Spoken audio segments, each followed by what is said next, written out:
forteresse, abri, mon secours. Jamais rien ne me séparera de ton amour. Dans les jours de détresse, tu es mon seul recours. Tu m'aimes et me protèges et ton amour dure à toujours. Car tu es le chemin, la vérité, la vie, la lumière sur mon sentier.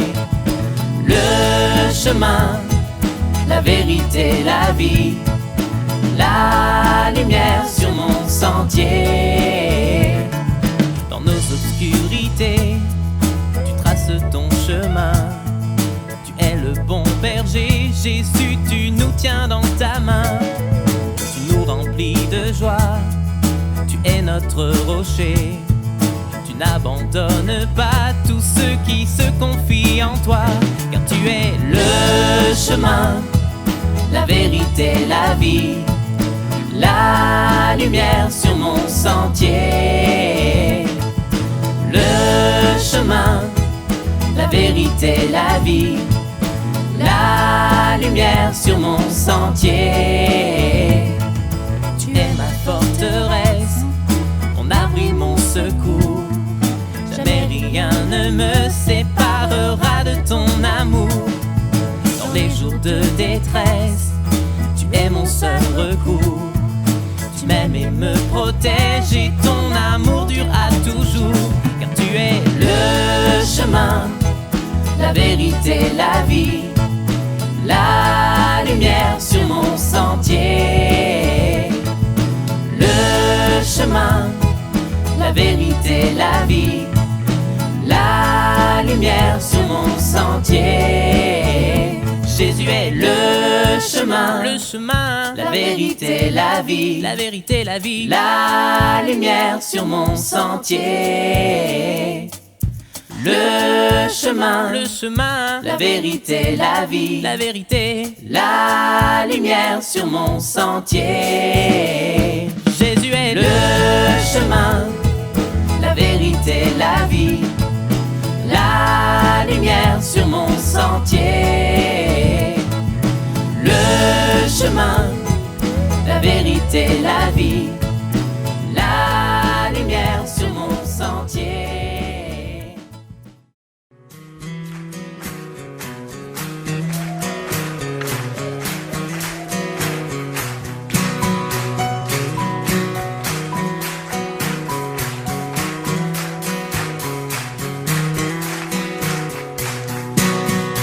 Notre force sera renouvelée en nous attendant à Dieu. Nous nous attendons à Dieu. Notre force sera renouvelée en nous attendant à Dieu. Nous nous attendons à Dieu. Tu règnes à jamais, Seigneur. Espoir, puissant, libéré. Tu es le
puissant libérateur.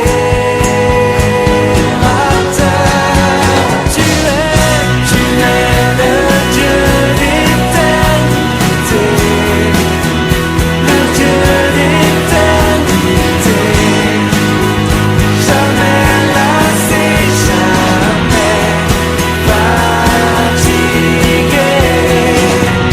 Tu es le défenseur du Père, le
je pourrais t'aimer.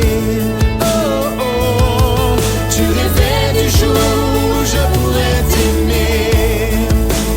Abba Père, je suis à toi. Abba Père, je suis à toi. Abba Père, je suis à toi. Abba Père, je suis à toi.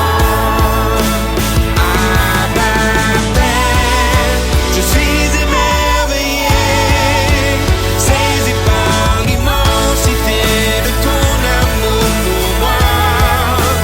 Abba Père, si grande est ta tendresse, ton cœur est grand ouvert et je viens plonger dans tes bras. Abba Père, je suis émerveillé, saisi par l'immensité de ton amour pour moi.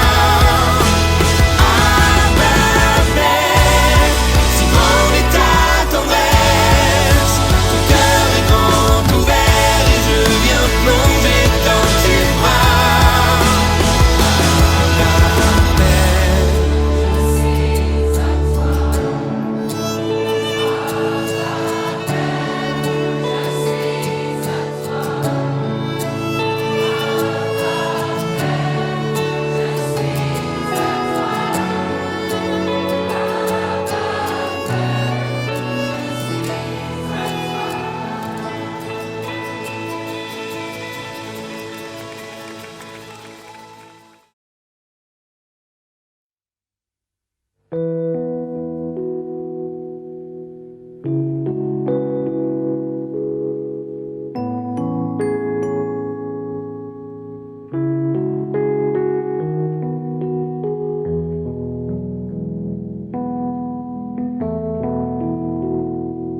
Reçois ce parfum de reconnaissance qui s'élève vers ton trône.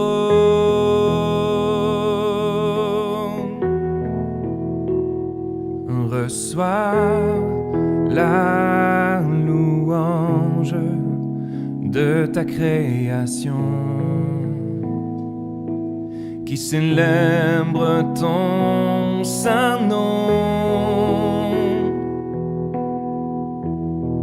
Nous chantons Alléluia,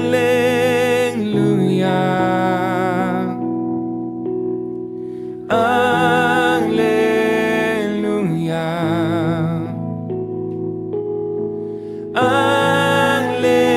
Alléluia, vers toi.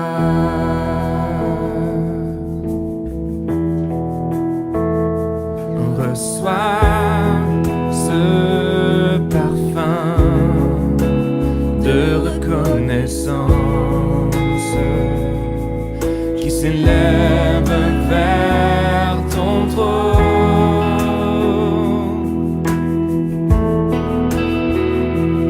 Reçois la louange de ta création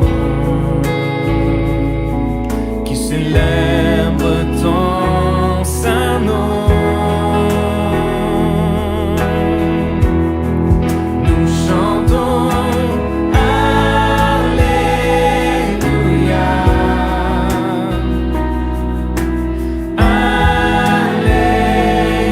Alléluia,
Bonjour à tous, j'espère que vous allez bien. Je m'appelle Paul Gruson, je suis pasteur à l'église La Pépinière.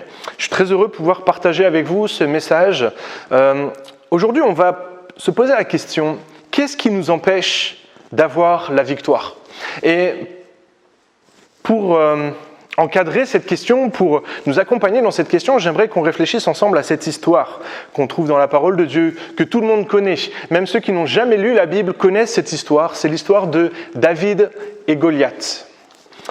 Cette histoire nous raconte l'histoire d'un petit garçon, d'un jeune homme qui avait 14, 15, 16 ans, qui était juste berger, qui s'occupait des moutons, qui s'occupait des brebis, qui s'occupait des troupeaux de son père, qui part affronter un géant, un homme de guerre, quelqu'un qui est habitué à tuer, c'est vraiment une machine de guerre, une machine à tuer, qui s'appelle Goliath. Et vous connaissez l'histoire, vous connaissez cette histoire de David qui va au devant de Goliath avec sa fronde à la main et qu'il va réussir à terrasser Goliath.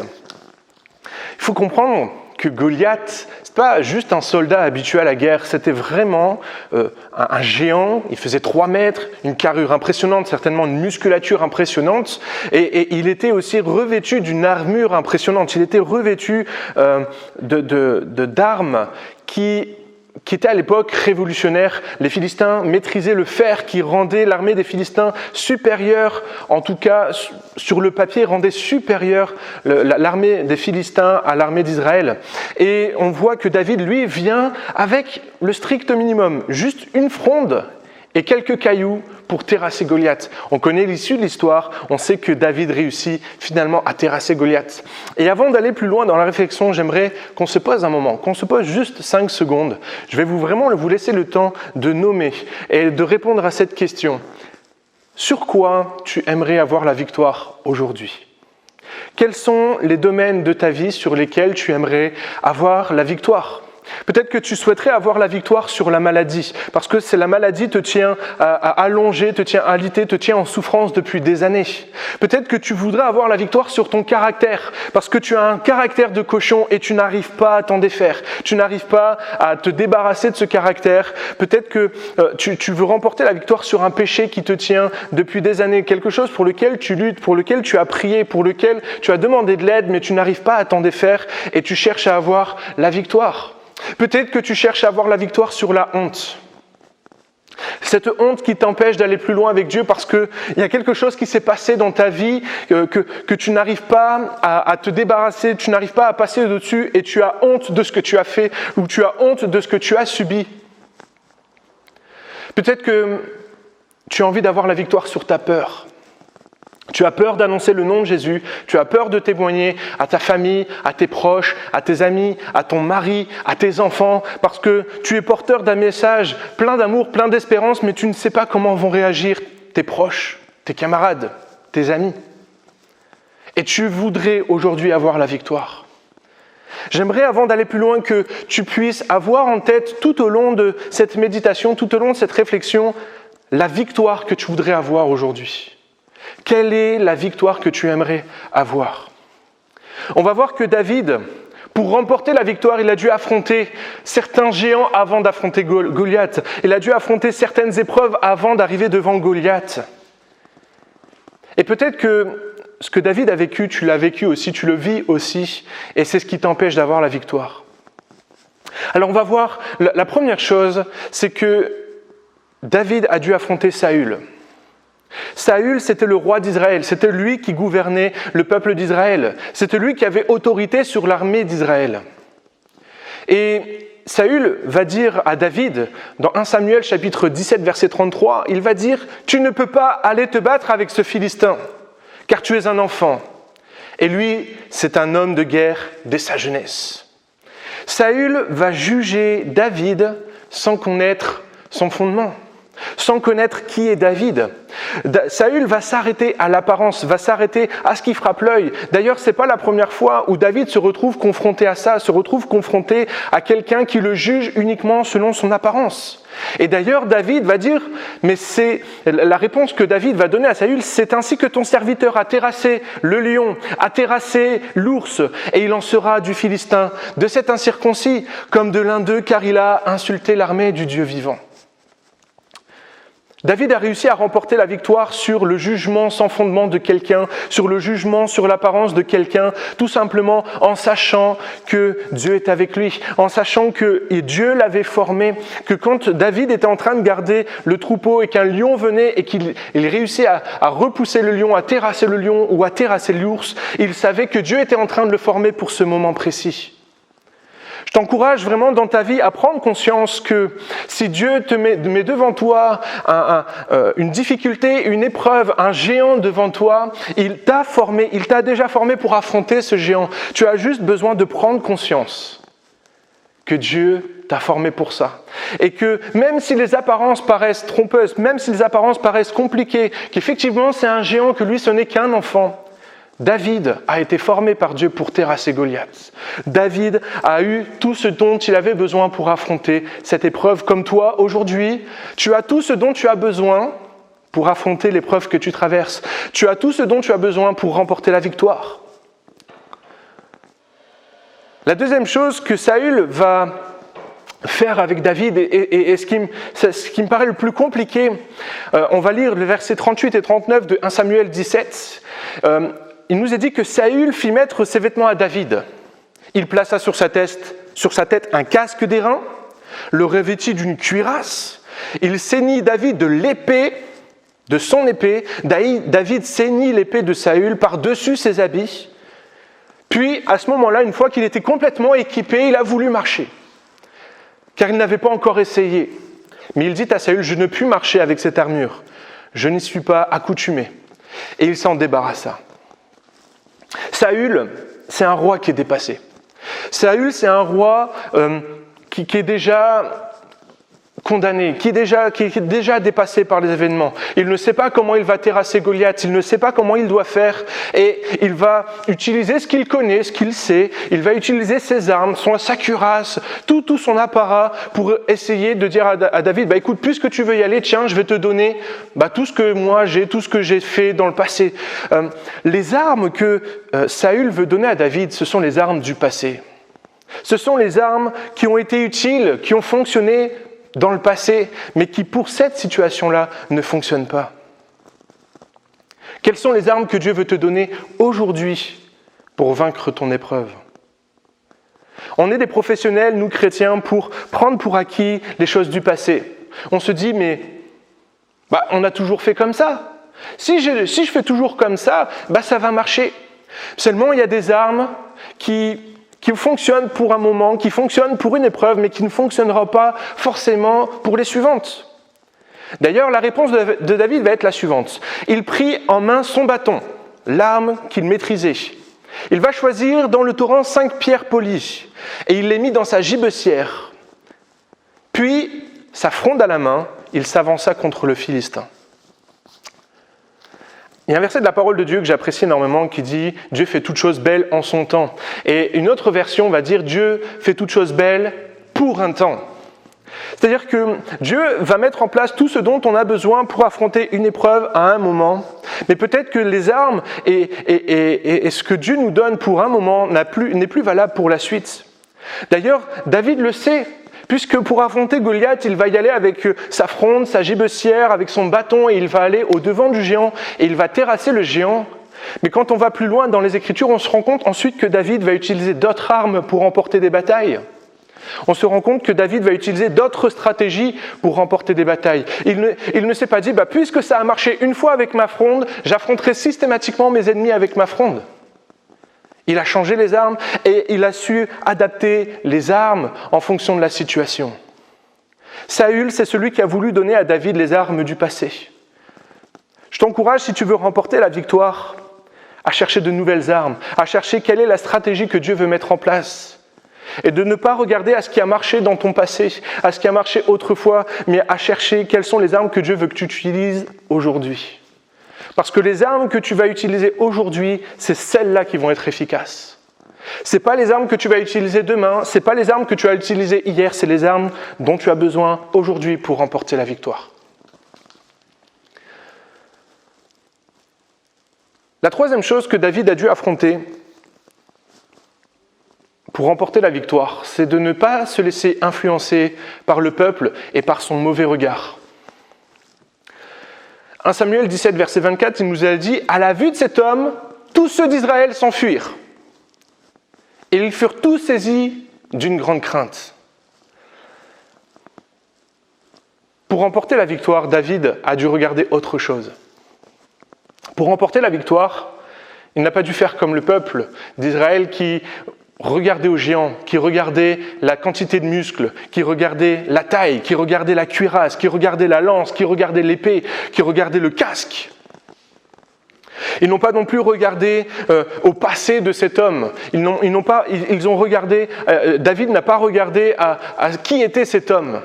D'ailleurs, je ne suis même pas certain qu'il s'est attardé sur qui était cet homme. La réponse de David, il va le dire à Goliath. Quand il va affronter Goliath, il va lui dire « Moi, je marche contre toi au nom de l'Éternel des armées, le Dieu de l'armée d'Israël que tu as insulté. » David ne va pas regarder à combien son problème est grand, à combien Goliath est grand, combien Goliath est immense. David va regarder au Dieu, à son Dieu, à l'Éternel des armées. Et il sait que s'il regarde à Dieu plus qu'à Goliath, il va remporter la victoire. Je t'encourage quand tu affrontes comme ça une épreuve, quelle que soit l'épreuve que tu as citée, je t'encourage à ne pas regarder, ne pas focaliser ton épreuve, mais à regarder à Dieu, à braquer tes regards non pas sur l'épreuve que tu es en train de traverser, mais braquer ton regard sur Dieu.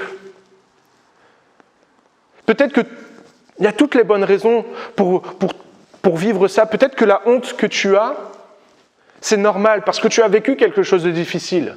Peut-être que le caractère que tu as manifesté, c'est parce qu'on a été dur avec toi et qu'aujourd'hui, le caractère que tu as, c'est parce que tu as vécu des choses difficiles et c'est légitime. Mais tu combats, c'est ton combat du moment et tu as besoin d'avoir une victoire, tu le sais. Mais si tu continues à regarder au passé de pourquoi tu as ce caractère, de pourquoi tu as honte, de pourquoi tu as peur, de pourquoi tu as cette maladie, jamais tu ne remporteras la victoire. Regarde à ton Dieu, regarde qui est Dieu, regarde la grandeur de ton Dieu. On connaît tous cette citation qui dit « Arrête, ne dis pas à Dieu combien grand est ton problème, mais dis à ton problème combien ton Dieu est grand. » Tu as besoin de réaliser que ton Dieu est plus grand que ton problème. Et quand tu auras réalisé ça, alors tu auras la victoire. Et enfin, la quatrième situation que David a dû affronter avant de terrasser Goliath, c'est le jugement de valeur. Et là, c'est son frère.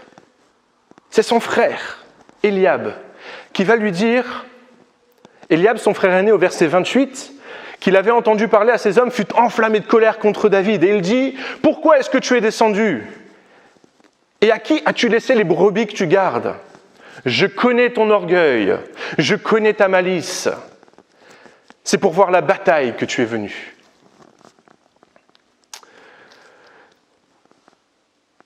Parfois, on est jugé par rapport à notre passé, à qui on a été, de ce qu'on était. Peut-être qu'effectivement, David a été pendant un temps malicieux, il a peut-être été un peu orgueilleux, peut-être qu'il y avait un jugement, peut-être que c'était fondé. Mais Eliab va regarder au passé de David. J'aimerais vous rappeler que David avait été oint. J'aimerais vous rappeler que David avait été oint par Samuel et que peut-être que dans sa vie, ça a créé un bouleversement.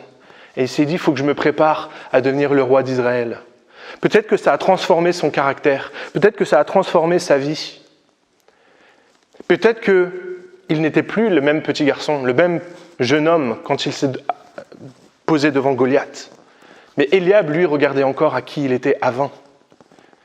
Et d'ailleurs, la réponse de David va être « Qu'ai-je donc fait ? Est-ce que je ne peux pas parler comme ça ?» Et il se détourna de lui. David a simplement ignoré son frère. David a simplement ignoré cette remarque, ignoré cette réflexion. Je t'encourage dans ta vie, si quelqu'un vient te rappeler qui tu étais, peut-être de parfois juste d'ignorer. Ça ne te concerne plus. Ce n'est plus toi qui es accusé, c'est le toi du passé. Mais le toi du passé est passé par le sang de Jésus-Christ qui l'a purifié, qui l'a changé, qui l'a transformé. Et tu es une nouvelle personne, une nouvelle créature. Et tu n'as pas besoin de te justifier sur qui tu as été, puisque tu as été justifié par Jésus-Christ. Et aujourd'hui, tu es une nouvelle personne. pour affronter ton problème, pour obtenir la victoire sur la situation que tu as citée. Tu as besoin de faire fi de ton passé, de ne plus essayer de régler les problèmes de ton passé, mais de regarder aux problèmes du jour et de dire « Je m'approche devant mon problème, renouvelé, changé, transformé par le sang de Jésus-Christ. » Tu as besoin de regarder à qui tu es aujourd'hui, pas qui tu étais, mais qui tu es aujourd'hui. En ayant traversé toutes ces choses, David va se présenter devant Goliath et c'est alors qu'il va terrasser Goliath. Il va terrasser son problème et il va remporter la victoire. Je t'encourage vraiment dans ta vie à faire fi de toutes ces choses, du jugement des autres, du jugement sur l'apparence, de ne pas t'embarrasser des armes du passé, des pratiques du passé, des traditions du passé, mais à chercher un renouveau. Je t'encourage à ne pas regarder aux problèmes, mais à regarder à Dieu. Je t'encourage à faire fi de ton passé et à considérer que tu es une nouvelle personne, une nouvelle créature au travers du sang de Jésus-Christ. Alors, tu auras la victoire. Alors, tu remporteras la victoire sur le problème que tu as cité. Dans ce passage, on pourrait dire que David, c'est nous, et c'est nous qui allons au-devant de Goliath pour terrasser. Mais j'aimerais vous donner un autre éclairage, non pas que le fait qu'on soit David ne soit pas un bon éclairage, mais on peut voir les choses autrement. C'est qu'en fait, nous, on est juste le peuple qui avons peur.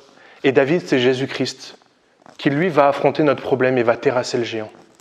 En réalité, dans notre vie, on peut s'appuyer sur Jésus-Christ pour terrasser nos problèmes, pour terrasser nos difficultés. Parce que Jésus-Christ, lui, a réussi à terrasser les jugements sans fondement. Il a réussi à se débarrasser des armes du passé, des lois obsolètes. Il a réussi à se débarrasser des regards accusateurs des autres. Il a réussi à se débarrasser de la peur. Il a réussi à se débarrasser des jugements de valeur sur sa personne. Et il a réussi à aller jusqu'à la croix pour terrasser la mort et remporter la victoire sur le péché. Appuie-toi sur Jésus-Christ pour remporter la victoire. Je voudrais qu'on puisse prier ensemble. J'aimerais vraiment prier pour chaque situation que tu as citée, pour chaque victoire dont tu as besoin. Pendant ce temps de prière, donne un nom au problème. Donne un nom à la victoire que tu veux avoir. Père éternel, je te prie, je te rends grâce parce que tu es notre Dieu. Et nous croyons qu'en nous appuyant sur toi, en regardant à toi, eh bien on peut avoir la victoire sur nos situations. Je te prie pour chaque personne, pour chaque situation qui a été citée, pour chaque problème qui a été cité. Seigneur mon Dieu, je te prie que des victoires soient remportées, que tous ceux qui écoutent cette prière, que tous ceux qui entendent cette prédication puissent remporter la victoire sur ce qui les tient éloignés de toi. La victoire sur le péché, la victoire sur la peur, la victoire sur la honte. Seigneur, je te prie, Seigneur mon Dieu, qu'il y ait des victoires sur la maladie, sur le caractère. Au nom de Jésus, je te prie qu'il y ait une transformation. Maintenant, à toi soit la gloire, Jésus. Amen. Soyez bénis, soyez encouragés, repassez ces choses sur votre cœur, reméditez ces choses afin qu'elles prennent vie dans votre vie et qu'elles vous transforment et qu'elles vous changent. Soyez bénis et une bonne semaine.